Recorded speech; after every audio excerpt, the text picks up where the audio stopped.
Welcome back to my YouTube channel. I hope आप सभी अच्छे होंगे। हमने लास्ट के 2 लेक्चर में अपना क्या कंप्लीट किया था। हमने चैप्टर कौन सा शुरू कर रखा है, diversity in the living world. हमने लास्ट अपने 2 लेक्चर्स में क्या कंप्लीट किया था कि herb, shrub, trees, creeper, climbers और आपका लीव्स की वेरिएशंस कैसे क्या होती हैं, ठीक है। रूट्स कैसे होते हैं, टॉप रूट होती है, फाइब्रस रूट होती है। हमने ये सब चीज की नॉलेज ली थी। आज हम बिना किसी देरी के एक चीज मैं आपको बताना चाहूंगी। देखो, हमने स्टेम पढ़ लिया, हमने लीफ पढ़ लिया। आज हम पढ़ेंगे सीड के बारे में, ठीक है। सीड के बारे में हम क्या पढ़ेंगे कि हमारे जो प्लांट्स होते हैं वो 2 तरह के सीड से बनते हैं। उसके अंदर कौन कौन से सीड्स होते हैं, एक होता है मोनोकोट और एक होता है डाइकोट।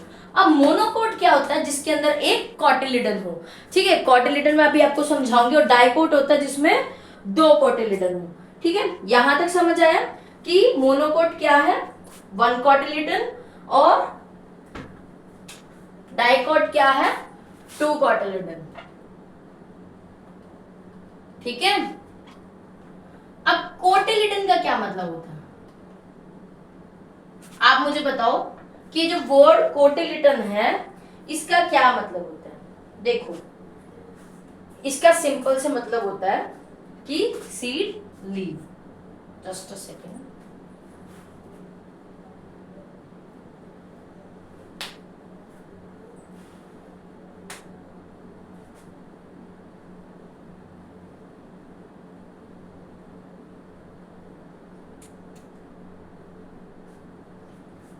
कॉटिलिडन क्या हो गया आपका,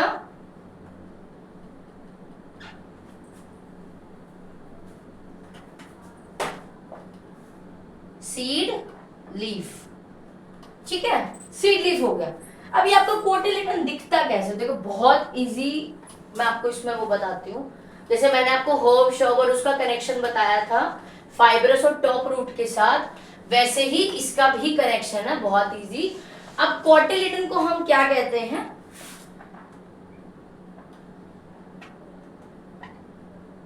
सीड लीफ, ठीक है।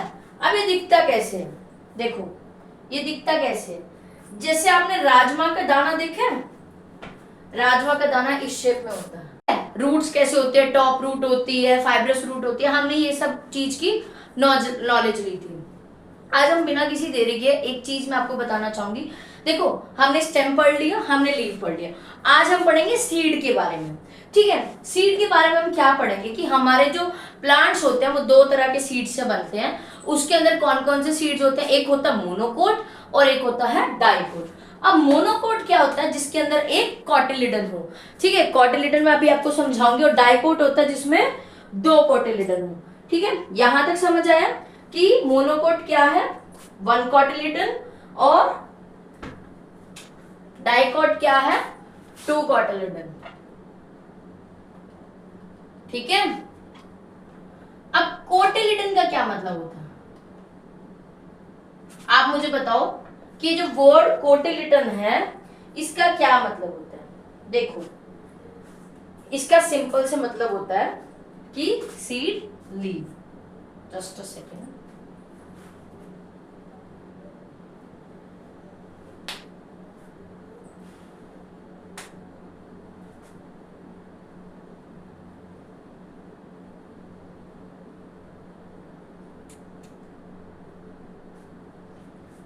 कॉटिलिडन क्या हो गया आपका,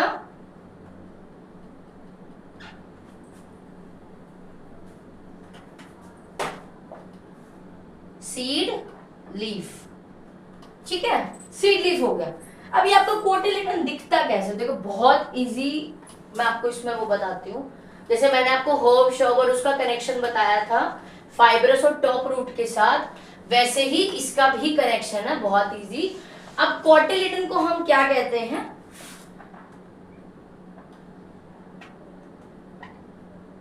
सीड लीफ, ठीक है। अब ये दिखता कैसे है, देखो ये दिखता कैसे है, जैसे आपने राजमा का दाना देखा है, राजमा का दाना इस शेप में होता है, ऐसे करके, ऐसे शेप में होता है, थोड़ा समाओ, ऐसे शेप में होता है कॉटिलिडन, ठीक है। ये क्या हमारा कॉटिलिडन। अब मुझे ये बताओ कि इस कॉटिलिडन का फंक्शन क्या है। देखो इसका सिंपल सा फंक्शन है कि जब बीज जो है वो जर्मिनेट होता है, व्हेन सीड गेट जर्मिनेट, ठीक है, कॉटिलिडन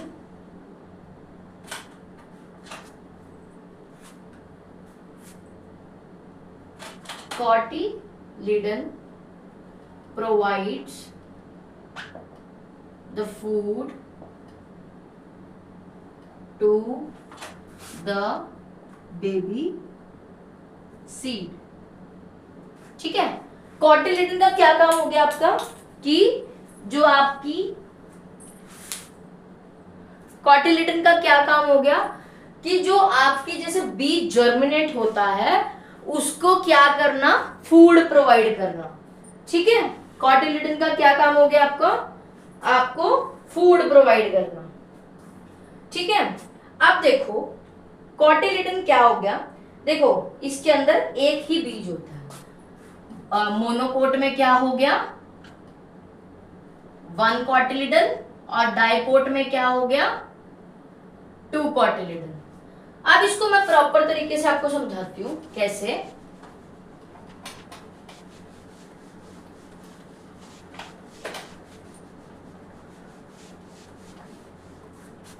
अब मैं आपको एग्जांपल देती हूं।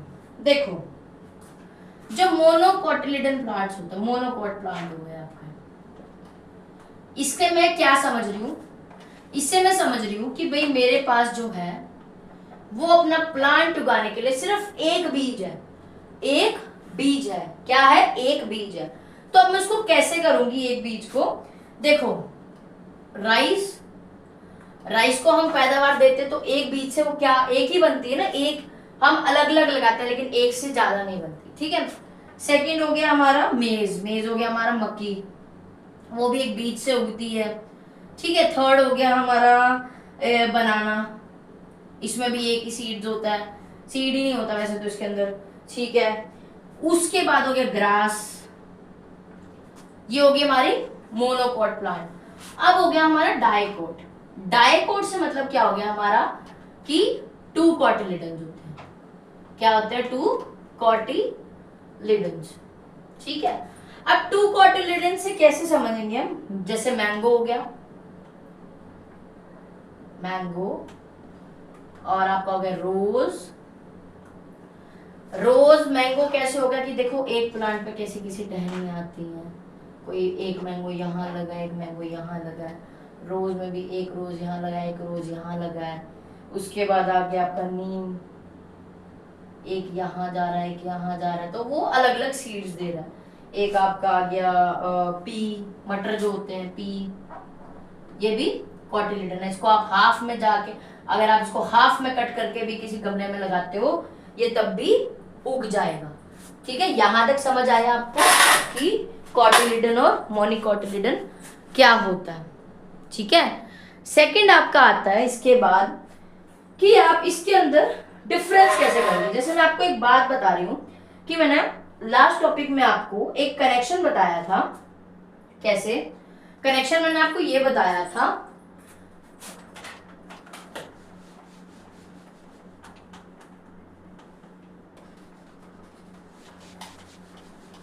मैंने आपको लास्ट वीडियो में कनेक्शन ये बताया था कि अगर आपकी जो लीफ है उसका जो फॉर्मेशन है वो क्रॉस में है तो उसके पास क्या होगी, टॉप रूट। कौन सी होगी, सॉरी टैप रूट। कौन सी होगी, टैप रूट। और अगर पैरेलल वेरिएशन में होगा तो कौन सी होगी, फाइब्रस रूट। कौन सी होगी, फाइब्रस रूट। अब देखो हमें ये चीज तो ध्यान रखनी है, ठीक है। उसके बाद हमें क्या करना है, बस इसमें एक चीज की जो है वो वेरिएशन आ रही है, क्या कि जो टैप रूट है वो आपकी होगी डाइकॉट, और फाइब्रस जो ये आपकी पैरेलल वेरिएशन होगी आपकी मोनोकोट। अब इसको हम कैसे इजी वे में याद रख सकते हैं मैं आपको बताती हूं। देखो जहां पे आपकी पैरेलल वेरिएशन है, यहां पे हो गया आपका सिंगल, ये किसी से इंटरसेक्ट नहीं कर रही, तो हम इसको क्या बोल सकते हैं, मोनोकोट। मोनो मतलब वन, तो हम इसको क्या बोल सकते हैं, वन। ये अपने में ही अकेली में खड़ी है, तो हम इसको क्या बोल सकते हैं, मोनोकोट। लेकिन जो आपकी रेक्टिकुलर है,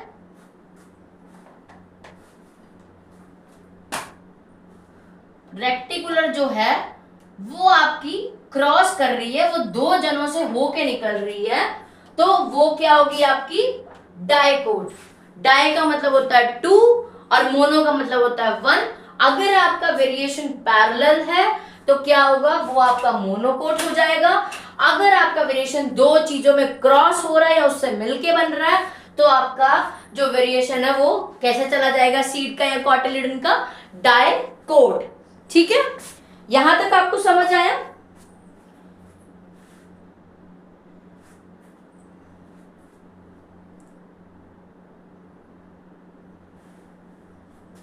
चलो अब नेक्स्ट टॉपिक इस पे हम कवर करते हैं। नेक्स्ट आता है हमारा हैबिटेट। यहां तक आपको समझ आया कि मोनोकोट और डाइकोट क्या होता है। नेक्स्ट आ गया आपका हैबिटेट। अब हैबिटेट क्या है कि एक जो है प्लांट, एनिमल, ह्यूमन, किसी का भी एक जो तौर तरीका है डेली का, डेली रहने का, हैबिटेट क्या है,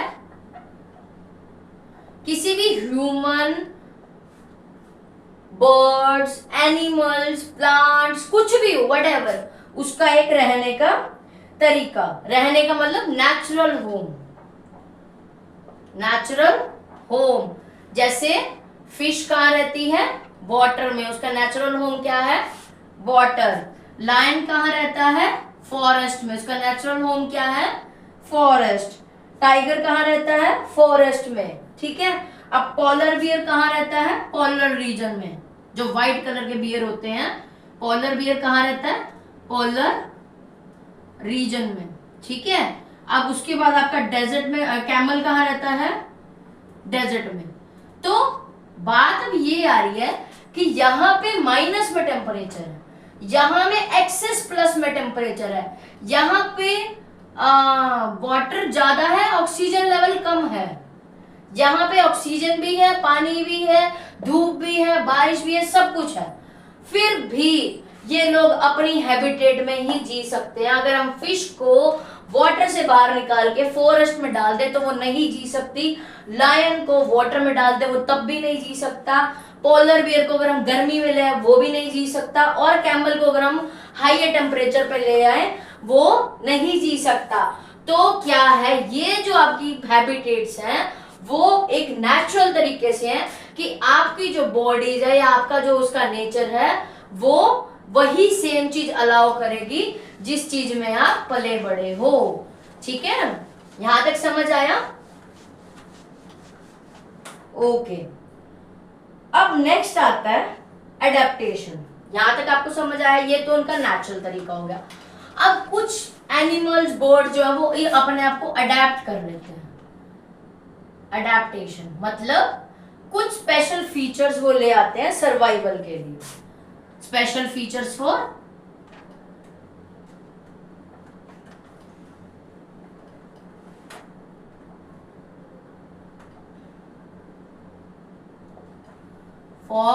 सर्वाइवल। जैसे कि मुझे आप इसका एग्जांपल दो, कैसे।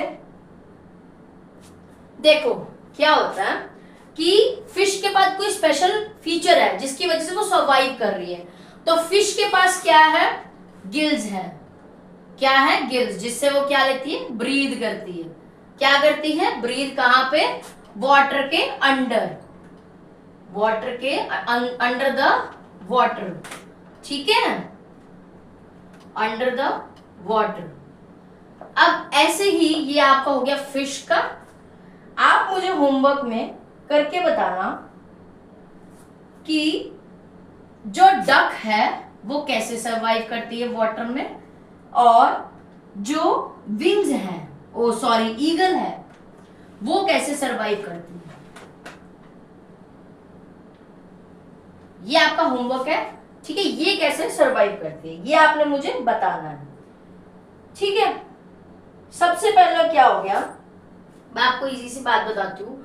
मैं इस लेक्चर को ज्यादा आगे नहीं बढ़ाऊंगी इसी चक्कर में, क्यों, क्योंकि ये बहुत बेसिक चीज है लेकिन बहुत ज्यादा समझने वाली चीज है। बहुत इजी तरीके से मैंने बताया है कि मोनोकोट 1 कोटिलिडन, डाइकोट 2 कोटिलिडन।